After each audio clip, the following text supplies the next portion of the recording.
There's some folks I want to have on before the debate, because this could be a really important debate, and you may not think it's all that important to debate. You may think it's already a done deal, but side B Christianity, gay Christianity, Revoice Light, making huge inroads into evangelical churches. And this will be an important encounter. So that's coming up. Yeah, yes, sir. Oh, I was going to just say, what we're doing is we're tapping into the output from your laptop for Zoom. It's that simple. I know, your eyes are glazing over already. So is everybody else's. Zoom has a built-in mix minus. That's it. We're just taking advantage of that. Okay. So simple as that. You want to go grab it so I can show folks how simple it is? Yeah. Like I said, it's a hideous pile of cables, and we'll see how that survives the trip as well. Anyway, so that's coming up next week. I leave on the 5th. That is Tuesday, and so we will have 4 weeks worth of on the road dividing lines, and of course, I'll be at G3.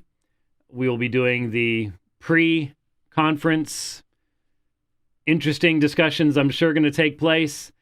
I guess there were people that were stunned.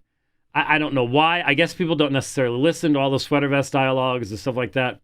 But they were stunned by some of the stuff that I said on Twitter recently, where I'm going, no, look, there's a citation that I've read this citation over and over and over and over again.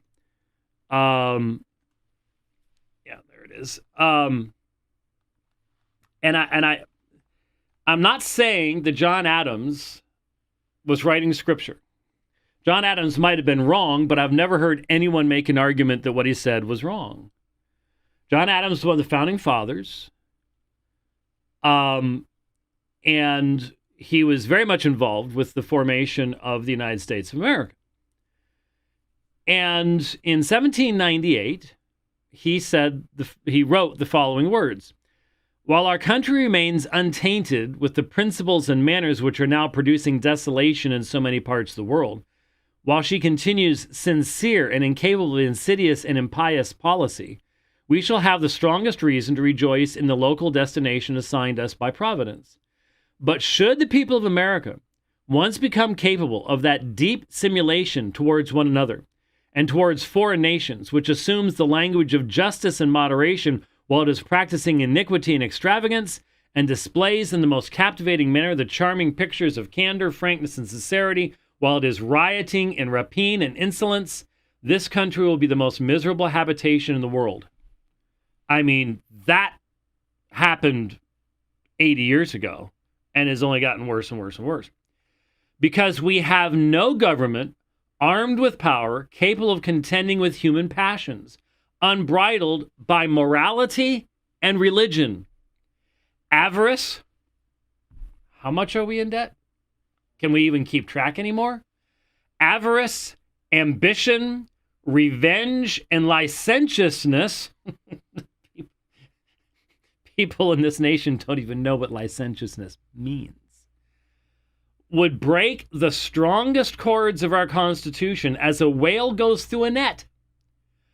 Our Constitution was made only for a moral and religious people. It is wholly inadequate to the government of any other.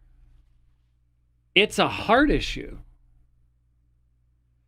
It is, you cannot have any form of government that respects human liberty and dignity when the people in the country don't understand what liberty and dignity are based on.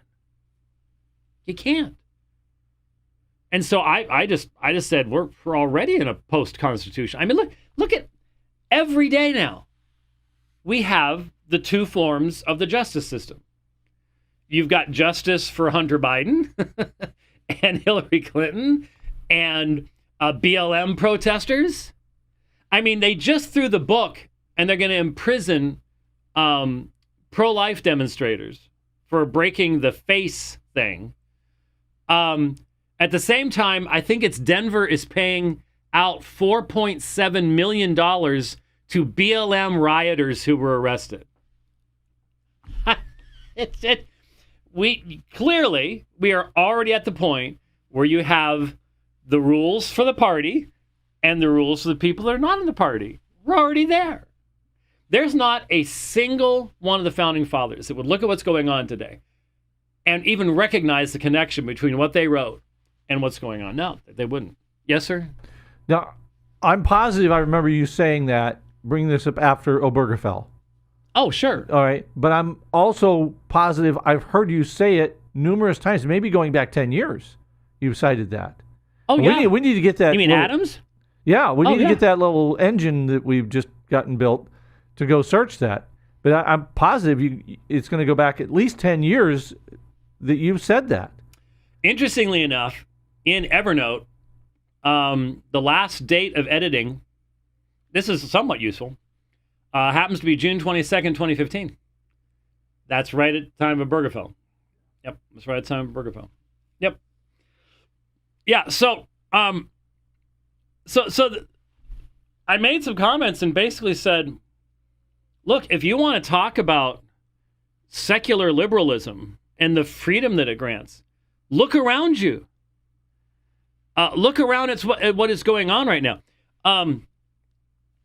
Päivi Räsänen, and I'm sure I'm massacring that. I make no claims to be able to read or speak Finnish, but she has been, I believe she was foreign secretary or something for the government at some point in time. But she is on trial in Finland. And I looked and looked and looked, and eventually I found there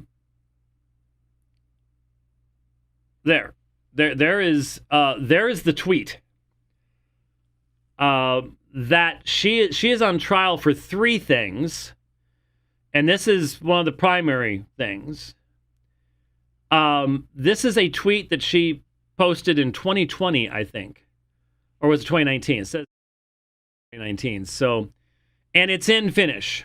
Okay, I had to look because it said that it was most of the news articles, especially from Europe, wouldn't quote it. They would not even quote what she said because she's on trial for having said it. But they said that there was an attached picture of Bible verses. Well, actually, you don't expect. I'm not even calling them journalists. They're not journalists. From the way I was taught what journalism is supposed to be, there are almost no journalists left in the world. All right. But you look at this and it's obvious what it is. It's Romans 1:25 and 26. Okay. So she's included, maybe she took her phone out, took a picture of her Finnish Bible, Romans 1:25, 26. Well, what did she say? I have it. I used Google Translate. Here's what it said. The church has announced that is the official partner of SETA in Pride 2019. How does the doctrine of the church, the Bible, fit together with the fact that shame and sin are raised as a matter of pride? She's on trial for saying that. She's on trial. And the prosecutor today made the argument that it doesn't matter whether what she said is true. It only matters whether it insulted someone. And so here's your democratic secular liberalism. And it produces super minorities. Now, it does not produce it on the basis of any objective reality. And so these super minorities could become despised by the state next year. Okay? So they are only super minorities as long as it's helpful to the regime. All right, so let's keep that in mind. But you can create super minorities. And again, I'm surprised we haven't. Maybe Chris did do that, but I'm surprised we haven't searched on Uber rights yet. I thought maybe he did. Yeah, I think it went back to 2000 or something like that, right around that time period. But nearly a quarter of a century, I've been saying homosexuals do not want equal rights. They want Uber rights. They want superior rights to everybody else. And here you have it. If their feelings are hurt, if they feel insulted, you will pay for it. This is what secular, quote unquote, democratic liberalism will give you. All the drag queen story hours, all the abortion, all the transgender insanity that is all around us. I mean, did you see Keith Olbermann? I mean, okay, this man went insane long time ago. I mean, the man is truly completely nuts. There's no question about it. I mean, you want to see someone who's completely off their rocker. But he responds to what's the name of the swimmer who's taken Riley Gaines? Yeah. He responds to her and just basically says, "You were just a lousy swimmer. You lost. Get over it." Because she lost to a 6'7" guy. And this is the insanity, the childishness that is being produced because secular democratic liberalism has no objective foundation or grounding. So it's whatever it wants to morph into at any particular point in time. That's why you have people literally who have created a religion out of the climate scam that they didn't care about 5 years ago. They didn't. But now it's the most important thing in the world. And if they come up with something new, that'll become the most important thing. Because there's no objective reality that's connected to history, facts, argumentation, logic, any of that kind of stuff. It's just whatever floats your boat. And there you go. So we have someone literally on trial for asking how the church in Finland. No, it's an apostate church. That's why. It's a church that cares nothing about the Bible. We get that. The state churches become apostate very, very quickly. That's the problem with sacralism. That's why there, in any discussions of quote-unquote Christian nationalism, that has to be, we have to look back and recognize that this has always been the case. And if you're going to talk about the fact that, look, if you live in God's world, then you have to live according to God's rules. Okay, that's a given. We can't have the myth of neutrality. But how is that supposed to work out? It can only work out when you have a massive change in the hearts of the people within a particular nationality, nation, whatever else it might be. If you have a nation where God moves and the people say, we want to do what God wants us to do, we better be ready to tell them what that is. And I'm just telling you, I was raised in a milieu and a mindset where we would have, if the governor of the state had come to almost anybody that was a pastor, in my experience, and had said, you know what, I and the leaders in the legislature, we want to do what's right before God. We want God's blessing. How do we do it? Complete deer in the headlights. What? That's not our role. What? So I'll be honest with you, I'm frustrated with people on both sides.